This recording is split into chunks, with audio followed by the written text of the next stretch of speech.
Lockdown के कारण कोविड-19 के कारण डीजीएफटी ने एक्सपोर्ट ऑब्लिगेशन ईओ जो है आपका ईपीसीजी लाइसेंस का, एफटीपी का वैलिडिटी और सीएमसी का जो आपका रजिस्ट्रेशन सर्टिफिकेट का जो वैलिडिटी है, एसईआईएस का, एमईआईएस का, आरओएससीटीएल का डेट जो है वो एक्सटेंड कर दिया गया है, जिसका कारण हम लोग जानते हैं कि अभी कोरोना वायरस के कारण सारे ऑफिसेस बंद हैं। तो आइए हम जानते हैं क्या है नया डेट सबका। सबसे पहली बात हम चर्चा करते हैं कि डीजीएफटी ने जो एक्सटेंशन किया, रिलैक्सेशन जो दिया है, वो सबसे बड़ी बात एफटीपी पे दिया है और एचबीपी पे दिया है। एफटीपी मतलब फॉरेन ट्रेड पॉलिसी, जो 5 साल का होता है 2015 से 2020 तक का, और उसी का हैंडबुक ऑफ प्रोसीजर जो होता है एचबीपी, वो भी 5 साल का होता है, जो कि एंड कर रहा है 31 मार्च 2020 को। इसको 1 साल के लिए बढ़ा के 31 मार्च 2021 तक वैलिड कर दिया गया। अब दूसरी पॉइंट पे हम आते हैं, EPCG export promotion capital good. जब आप कोई मशीन इंपोर्ट करते हो फॉरेन से और उसकी ड्यूटी ज्यादा होती है, तो आप ईपीसीजी लाइसेंस अप्लाई करते हो। ईपीसीजी के बारे में अगर आपको ज्यादा जानकारी चाहिए, ये क्या है, क्या प्रोसेस है इसका, क्या बेनिफिट्स है, तो इसका दूसरा वीडियो मेरा ऑलरेडी बना हुआ है, ये मैं ऊपर आई बटन पे दे दिया हूं, वहां से आप रेफर कर लीजिएगा, चेक कर लीजिएगा, सीख लीजिएगा, देख लीजिएगा। और ईपीसीजी जो लाइसेंस होता है, तो उसमें क्या होता है आपको कि जो कस्टम ड्यूटी पे करना होता है, आप कस्टम ड्यूटी पे नहीं करते हो उस टाइम, और उसके बदले में आप गुड्स को सेल करते हो। उस मशीन से जितना भी प्रोडक्ट आप निकालते हो एफजी, उसका आप एक्सपोर्ट करते हो। ये ध्यान रखना है, डोमेस्टिक का नहीं होगा, एक्सपोर्ट। उस मशीन, जिस मशीन को आपने इंपोर्ट किया है, उस मशीन से प्रोडक्शन करके आप उस मटेरियल को एक्सपोर्ट करोगे, और जो इनवॉइस बनाओगे आप, इनवॉइस पे ईपीसीजी लाइसेंस नंबर आप देते हो, और फिर वो आपका शिपिंग बिल वगैरह पे वो नंबर आ जाता है, और वो शिपिंग बिल, उसका पेमेंट आ गया, बीआरसी वगैरह सारी चीजें आपको डिटेल के साथ एक्सपोर्ट ऑब्लिगेशन इसको कहा जाता है, आप जमा करते हो डीजीएफटी में। तो उसके डेट को इन्होंने बढ़ा दिया है कोरोना वायरस के लिए। तो जिन लोगों का ईपीसीजी लाइसेंस जो 6 साल के लिए मिलता है, इसका ब्लॉक होता है और इसको 2 साल एक्सटेंड भी किया जा सकता है।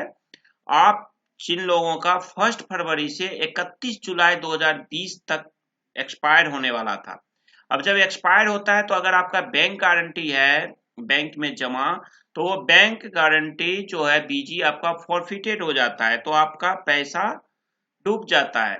साथ ही आपको एक पेनल्टी देनी पड़ती है विद इंटरेस्ट, पूरा कस्टम ड्यूटी का, तो आपको मोटा खर्चा पड़ जाता है। तो डरने की बात नहीं है। अगर आपका 1 फरवरी 2020 से लेके 31 जुलाई 2020 तक ये डेट पड़ रहा है और आपका लाइसेंस एक्सपायर कर रहा है, तो उस लाइसेंस को 6 महीने के लिए एक्सटेंड कर दिया गया है। ठीक, वो एडवांस ऑथराइजेशन और ईपीसीजी दोनों के लिए ये डेट किया गया है। तो 6 महीने का आपको राहत मिल गई। यानी सपोज करिए कि अगर आपका ये 30 जून को खत्म होता है, 30 जून 2020 को ईपीसीजी लाइसेंस का डेट खत्म होता है, तो 6 महीने आगे आपको मिलेगा। फरवरी में खत्म हो रहा है तो उसका भी 6 महीने होगा। तो फरवरी वालों का अगर देखिए तो मार्च, अप्रैल, मई, जून, जुलाई, अगस्त पड़ता है एंड।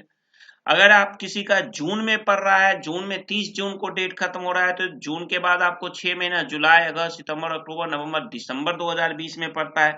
जुलाई वालों का जनवरी 2021 तक आपका डेट पड़ेगा। यानी 6 महीने का समय मिला है। 6 महीने में आप एक्सपोर्ट करके और आप अपना डॉक्यूमेंटेशन रेडी करिए, और अगर आपको कहीं कम हो रहा है तो उसको फुलफिल कर लीजिए एक्सपोर्ट करके। क्योंकि अगर आप देखिए पूरा कंट्री बंद है तो एक्सपोर्ट कहाँ होगा, इस चीज को ध्यान में रख के ऐसा 6 महीने का एक्सटेंड किया गया है। मैं उम्मीद करता हूं कि इसको और बढ़ाया जाएगा, क्योंकि पूर्ण रूप से जब तक बिजनेस स्टार्ट नहीं होगा एक्सपोर्ट वाले केस में, आउट ऑफ इंडिया भी तो माहौल जो है कोरोना का वो शांत होना चाहिए, उसके बाद ही चल पाएगा। इसमें एक इम्पॉर्टेंट चीज है, अगर आपको ईपीसीजी लाइसेंस से कोई दिक्कत होता है, चाहे ईपीसीजी लाइसेंस आपको इशू कराना है, ईपीसीजी लाइसेंस के अगेंस्ट आपको एक्सपोर्ट ऑब्लिगेशन कराना है, लाइसेंस आपको क्लियर करवाना है, आपको बैंक गारंटी क्लियर करवाना है, इन चीजों के लिए अगर आपको सपोर्ट की जरूरत है तो आप हमसे कांटेक्ट कर सकते हैं, आप मुझे व्हाट्सएप कर सकते हैं 8448610923 पे, जो कि पेड सर्विस होगा, हमारी टीम आपका सपोर्ट कर देगी। नेक्स्ट आते हैं, अगर हम आपको आरसीएमसी यानी कि रजिस्ट्रेशन कम मेंबरशिप सर्टिफिकेट, आरसीएमसी जो सर्टिफिकेट आपको दिया जाता है, ये दिया जाता है फीईओ से, FIEO। ये एक federation of Indian export organisation है, यही ऑर्गेनाइजेशन आरसीएमसी सर्टिफिकेट इशू करती है। जब आप एक्सपोर्ट कोई चीज का, चाहे आप आईईसी लेते हो, इंपोर्ट एक्सपोर्ट कोड लेते हो, या कोई माल एक्सपोर्ट करते हो, या आप जब डीजीएफटी में ये ईपीसीजी लाइसेंस को क्लबिंग का सिस्टम है, क्लबिंग वाला काम करवाते हो, क्लबिंग करवा के ईओ एक्सपोर्ट ऑब्लिगेशन कंप्लीट करते हो, या सिंगल का भी करवाते हो, तो आपको फीओ का ये सर्टिफिकेट आरसीएमसी की जरूरत होती है। और आप एक्सपोर्ट करते हो, जैसे डीएचएल के थ्रू आप भेज रहे हो, तो वहां भी ये सर्टिफिकेट की जरूरत होती है। और ये सर्टिफिकेट आपको 1 साल के लिए वैलिड होता है, और इसका कुछ फी हो जाता है, 6-7 हजार रुपया फीओ वाले लेते हैं, FIEO वाले, और वो आपको 1 साल का सर्टिफिकेट दे देंगे।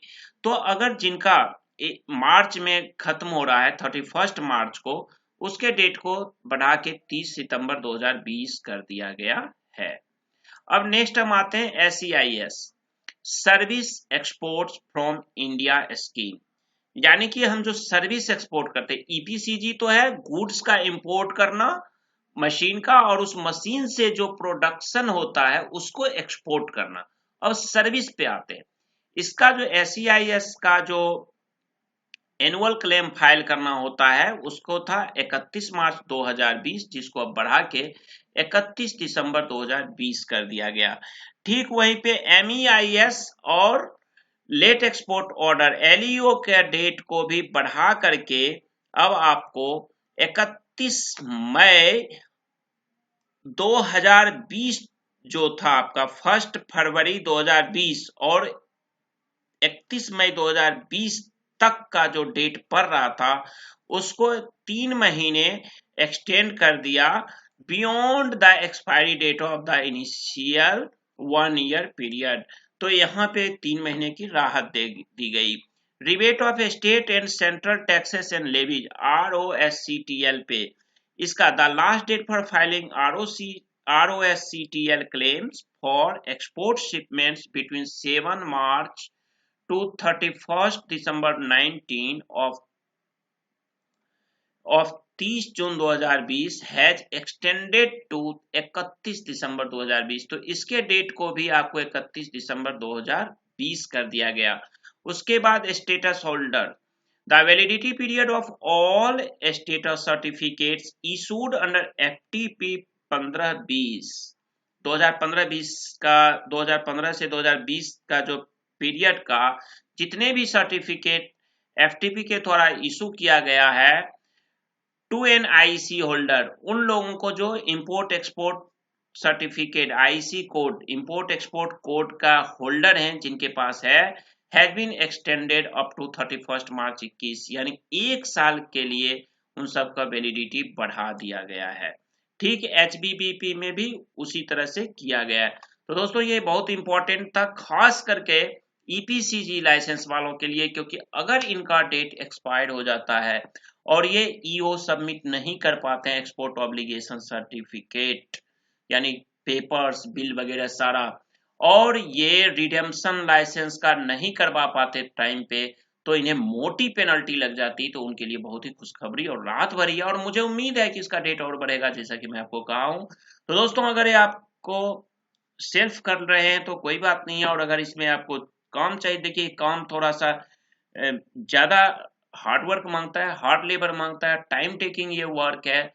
तो इसके लिए हम आपको सर्विस देंगे, हमारी टीम आपको सर्विस देगी। और उस सर्विस के लिए आपको एक छोटी सी रकम पे करनी पड़ेगी। Thank you, bye bye.